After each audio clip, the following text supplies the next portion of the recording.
Hello friends, Knowledge Varsity welcome you. আমরা দুটো simple সেন্টেন্সকে বিভিন্ন ইনস্ট্রুমেন্টের মাধ্যমে জয়েন করে একটা সিম্পল সেন্টেন্স তৈরি করা শিখছি। তো আজ যে ইনস্ট্রুমেন্ট নিয়ে আমরা আলোচনা করব সেটা হচ্ছে preposition plus noun or noun phrase.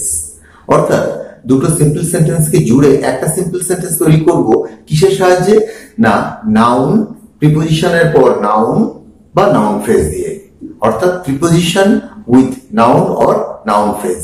তো চলো মূল আলোচনায় এসে আমরা এই এক্সাম্পল গুলোকে ডিটেইল আলোচনা করে সলভ করে আমরা বিষয়টিকে বুঝে নিই। জয়েন ইনটু সিম্পল সেন্টেন্স আমরা সরল বাক্যে পরিণত করব ইউজিং, অর্থাৎ দুটো সরল বাক্যকে জুড়ে একটা সরল বাক্য তৈরি করব ইউজিং প্রিপোজিশন প্লাস নাউন বা নাউন ফ্রেজ। মানে একটা প্রিপোজিশন থাকবে, তার সাথে নাউন বা নাউন ফ্রেজ থাকবে। এর আগের পর্বে আমরা আলোচনা করেছিলাম প্রিপোজিশনের সাথে কি থাকবে না, জেরান্ড। জেরান্ডও কিন্তু নাউন। অর্থাৎ এর আগের পর্ব আর এটার মধ্যে তেমন বিশেষ কোনো পার্থক্য নেই। সেখানে ভার্ব প্লাস আইএনজি নাউনের ব্যবহার হয়েছিল। ভার্ব প্লাস আইএনজি যখন নাউনের মতো কাজ করে তখন তাকে জেরান্ড বলে। আর এখন আমরা যেটা দেখবো একদম জেনুইন নাউন বা নাউন ফ্রেজ। নাউন ফ্রেজ মানে নাউনের সাথে আরো কিছু শব্দ জুড়ে বেশ কিছু শব্দ একসাথে নাউনের কাজ করবে যখন, তখন তাকে আমরা নাউন ফ্রেজ বলবো। এই নাউন বা নাউন ফ্রেজ তার সাথে তার পূর্বে একটা প্রিপোজিশন থাকবে। এটা দিয়ে যখন আমরা একটা সিম্পল সেন্টেন্স তৈরি করবো তখন কিন্তু বেশ কিছু পরিবর্তন করতে হবে। সেই পরিবর্তন গুলোকে কিন্তু অবশ্যই লক্ষ্য রাখবে। আমরা প্রথম এক্সাম্পলে চলে আসছি। she danced well, সে ভালো নেচেছিল। সে ভালো নেচেছিল।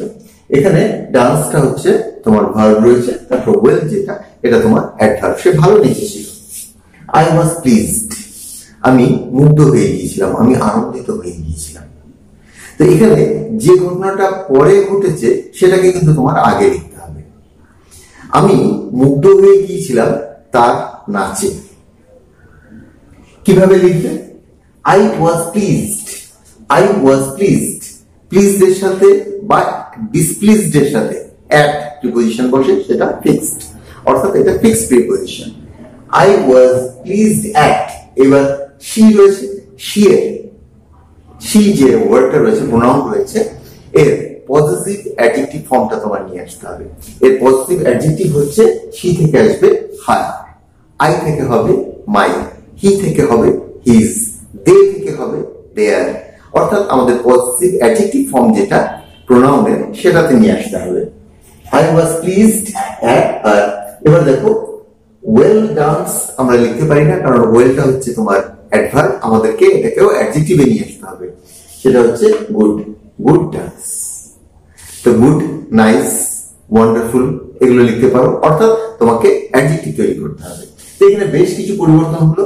প্রথমে যে বাক্যটা পরে ঘটেছে সে বাক্যটাকে আগে আনলাম, তারপর যেটা করলাম এর সাথে যে ফিক্সড প্রিপোজিশনটা রয়েছে সেটা বসালাম। যদি তেমন কিছু না থাকতো তবে ফর বা অন্য কোনো প্রিপোজিশন আনতে হতো। তারপর আমরা যে পজিটিভ অ্যাডজেক্টিভ রয়েছে সেটা করলাম। এবার আমরা কি করলাম না, এখানে যে অ্যাডভার্বটা রয়েছে তার অ্যাডজেক্টিভ ফর্ম আনলাম, কারণ আমরা তো নাউনের ব্যবহার করবো। নাউনের পূর্বে তো অ্যাডভার্ব বসে না, নাউনের পূর্বে অ্যাডজেক্টিভ বসে। তো সেই গুড বসালাম। এখানে আমরা কিন্তু নাইস, ওয়ান্ডারফুল এগুলো লিখতে পারতাম। তারপর তোমার ডান্স, এখানে ডান্স যেটা ভার্ব রূপে ছিল, এখানে কিন্তু ডান্সটা নাউন রূপে রয়েছে। বানান যদিও নৃত্য, নাচ এর ডান্স, আর ভার্ব আর নাউনের বানান কিন্তু একই। নৃত্য আর নাচ করা দুটোই কিন্তু ডান্স। তো যেটা দেওয়া হলো I was pleased at her good dance, at her wonderful dance, এগুলো বলতে পারি। তারপর তো বেশ কিছু পরিবর্তন তোমরা এখানে দেখলে, পরিবর্তনগুলোকে লক্ষ্য রাখবে। He arrived last night, সে গত রাতে এসে পৌঁছেছিল। সে গত রাতে এসে পৌঁছেছিল। He had two bags, তার ছিল দুটো ব্যাগ। যখনই দেখবে have, has, had এগুলো রয়েছে, এগুলো মেইন ভার্ব হিসেবে রয়েছে, অর্থাৎ পজিটিভ ফর্ম নির্দেশ করছে, পজিশন নির্দেশ করছে, কারো অধিকারে কিছু থাকা নির্দেশ করছে, তখন সেগুলোকে উঠিয়ে দিয়ে আমরা উইথ এর ব্যবহার করব। তো এই হ্যাড, হ্যাজ, হ্যাভ যাই থাক না কেন সেটা দিয়ে তুলে দিয়ে আমরা উইথ ব্যবহার করবো, প্রিপোজিশন উইথ, এটা মনে রাখবে। তারপরে সে গত রাতে এসেছিল, তার কাছে ছিল দুটো ব্যাগ। তার মানে সে গতকাল এসেছিল দুটো ব্যাগের সাথে বা দুটো ব্যাগ নিয়ে। নিয়ে টেকিং আর বলতে পারবো না, এখানটা আমাদের প্রিপোজিশন ব্যবহার বসাতে হবে। কি লিখবো? হি অ্যারাইভড লাস্ট নাইট, সে গত রাতে এসে পৌঁছেছিল, উইথ 2 bags। উইথটা কেন এলো না, হ্যাজ, হ্যাভ, হ্যাড এগুলো থাকলে আমরা উইথ এর ব্যবহার করি, সেই জন্য এখানে উইথ হলো উইথ 2 bags। ক্লিয়ার? এখানে আমাদের নাউন কোথায়? তোমরা ভাবতে পারো এখানে নাউন কোথায়। নাউনের পূর্বে বলছি এখানে আমাদের নাউন হচ্ছে ব্যাগ, আর ইন ব্রডার সেন্স বড় অর্থে এই 2 bags এটা পুরোটাই হচ্ছে নাউন ফ্রেজ। 2টা তোমার অ্যাডজেক্টিভ আর ব্যাগসটা হচ্ছে নাউন, এই দুটো মিলেই হচ্ছে তোমার নাউন ফ্রেজ। তো এখানটা আমি বলেছি যে হয় নাউন আর নয়তো নাউন ফ্রেজ, যে কোনো একটা হবে। তারপরটা আছে শি ইজ ইল, সে অসুস্থ। শি হ্যাজ ব্লাড ক্যান্সার, তার ব্লাড ক্যান্সার আছে। তো একই রকম ভাবে এখানে কিন্তু আমরা হ্যাজ এর ব্যবহার করলাম। তা আগে বলেছি হ্যাজ, হ্যাভ, হ্যাড এগুলো থাকলে আমরা উইথ ব্যবহার করব, উইথ, তবে দেখবে আর কোনো সমস্যাই থাকবে না। She is ill with blood cancer, she is ill with blood cancer. তো এখানটায় ব্লাড ক্যান্সার যেটা, এটা তোমার নাউন, যদিও এখানটায় ব্লাড আর ক্যান্সার দুটো ওয়ার্ড রয়েছে, নাউন ফ্রেজ এটা, যাই হোক উইথ ব্লাড ক্যান্সার। 4 নম্বরটা দেখো, শি গেভ মি মানি, সে আমাকে অর্থ দিয়েছিল। I would have been in trouble, আমি সমস্যায় পড়তে পারতাম, মানে টাকা দেওয়ার জন্য না, এখানটা একটা আদারওয়াইজ লিখে দিই আমি। হ্যাঁ,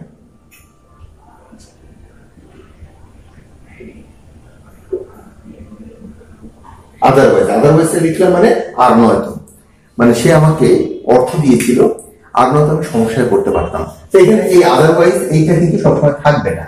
তো এখানে বিপরীত ধর্মী যখন কিছু থাকবে, মানে যেটা না হলে তুমি সমস্যায় পড়তে, কোনো কিছু হতো না, তো তখন কিন্তু উইদাউট এর ব্যবহার করবে, তখন তুমি উইদাউট এর ব্যবহার করবে।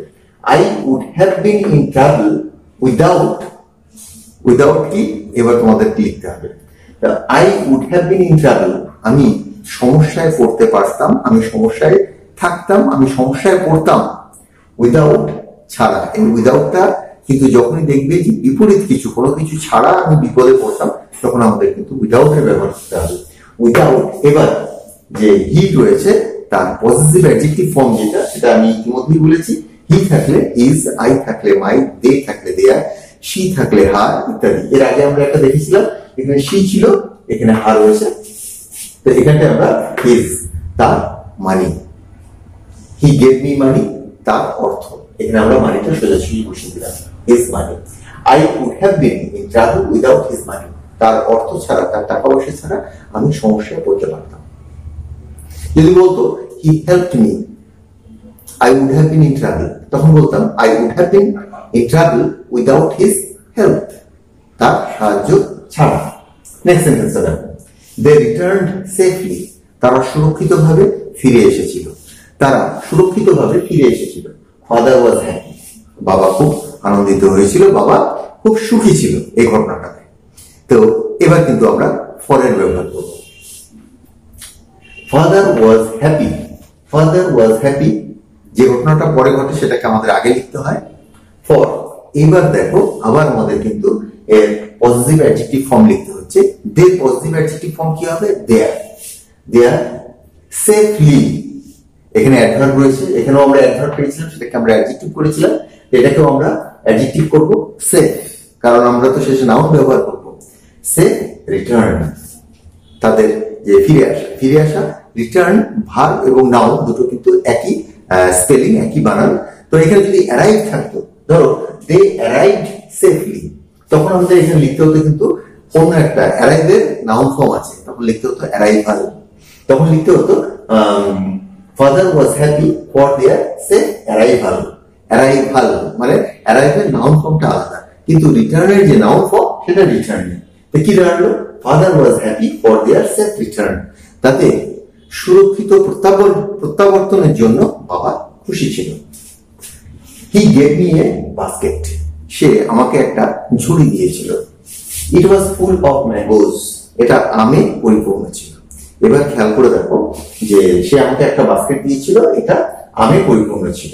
তো ফুল অফ ম্যাঙ্গোস, এখানে ফুল অফটা কিন্তু প্রিপজিশন ফ্রেজ, এটা ফুল অফটা শুধু অফটা না, এতটুকু অংশটাকেই তোমাকে নিয়ে নিতে হবে। সে আমাকে একটা বাস্কেট দিয়েছিল, তার সাথে লিখে দেবে full of mangoes. He gave me a basket, সে আমাকে একটা ঝুড়ি দিয়েছিল। তো ফুল অফ ম্যাঙ্গোজ। তো এখানে আমরা ফুল অফ প্রিপোজিশন ফ্রেজ পাচ্ছি, যেটা প্রিপোজিশনেরই কাজ করছে, আর ম্যাঙ্গোজ ফুল অফ ম্যাঙ্গোজ, আর ম্যাঙ্গোটা হচ্ছে তোমাদের নাউন। তো প্রিপোজিশনের পর তোমরা নাউন পেয়ে গেলে, এর আগেটাতেও পেয়ে গেলে দেয়ার সেট রিটার্ন তোমার নাউন ফ্রেজ ছিল। তো এটা বুঝে গেলে, এটাতে তোমাদের কোনো পরিবর্তন করতে হলো না। যদি দেখো যে প্রিপোজিশনের পর কোনো নাউন অলরেডি দেওয়া আছে, জাস্ট সেটাকে নিয়ে অপর বাক্যের শেষে জুড়ে দেবে। I was ill, I could not attend my class. এখানে মানে কারণ আর তার ফলাফল বলছে। এই কারণ আর তার ফলাফল থাকলে, হ্যাঁ, on account of, because of, for এগুলো ব্যবহার করতে পারবে। কি ব্যবহার করবে? Because of, on account of, for. I was ill, I could not attend my class. তো প্রথমটা হচ্ছে তোমার কারণ, তার ফল হচ্ছে এটা, আমি আমার ক্লাস অ্যাটেন্ড করতে পারিনি আমার অসুস্থতার জন্য। ইল এর নাউন ফর্ম কি হবে? ইল থেকে ইলনেস, অসুস্থ, অসুস্থতা। এখানে তোমার অ্যাডজেক্টিভ রয়েছে, তার নাউন ফর্মে আনতে হবে। I could not attend my class because of কারণে, on account of কারণে, ফর মানে জন্য, যে কোনো একটা তোমরা দিতে পারো। হ্যাঁ, এইগুলোর প্রত্যেকটার সাথে এইগুলো প্রিপোজিশন রয়েছে। তো ফর মাই ইলনেস, আমার অসুস্থতার জন্য, মাই ইলনেস তোমার নাউন ফ্রেজ। যদিও তোমার মাই যেটা, সেটা তোমার পজিটিভ অ্যাডজেক্টিভ, যদিও মাই ইলনেস পুরোটাই হচ্ছে তোমার নাউন ফ্রেজ এবং নাউনের কাজ করছে। তো তোমার বোর্ডটাকে একটু ভালো করে স্টাডি করো, আর যে বিভিন্ন এক্সাম্পল গুলো রয়েছে সেই এক্সাম্পল গুলোকে তোমরা মনে রাখো। তবে দেখবে যে এই প্রিপোজিশনের সাথে নাউন বা নাউন ফ্রেজ ব্যবহার করে কিভাবে জয়েন করতে হয়, তার অনেকগুলো হিন্টস কিন্তু তোমরা এটা পেয়ে যাবে। অনেকগুলো হিন্টস, যে কখন তোমাদের অ্যাডভার্বকে অ্যাডজেক্টিভ করতে হয়, কখন তোমাদের ভার্বকে নাউন ফর্মে আনতে হয়, হ্যাঁ, কখন উইথের ব্যবহার করতে হয়, অর্থাৎ হ্যাভ, হ্যাজ, হ্যাড এগুলো থাকলে উইথের ব্যবহার করতে হয়, কখন কোনো কিছু ছাড়া যদি কিছু না হয় তখন তোমাদের উইদাউট এর ব্যবহার করতে হয়, কার্যকারণ সম্পর্ক থাকলে যেমন because of, on account of, for এগুলোর ব্যবহার করতে হয়। তো এটাকে স্টাডি করলে দেখবে যে সেই সমস্যাগুলো মিটে যাচ্ছে। তো আজকের আলোচনা এখানে শেষ করছি, পরবর্তী আলোচনায় আবার যোগ দিচ্ছি। টিল দেন।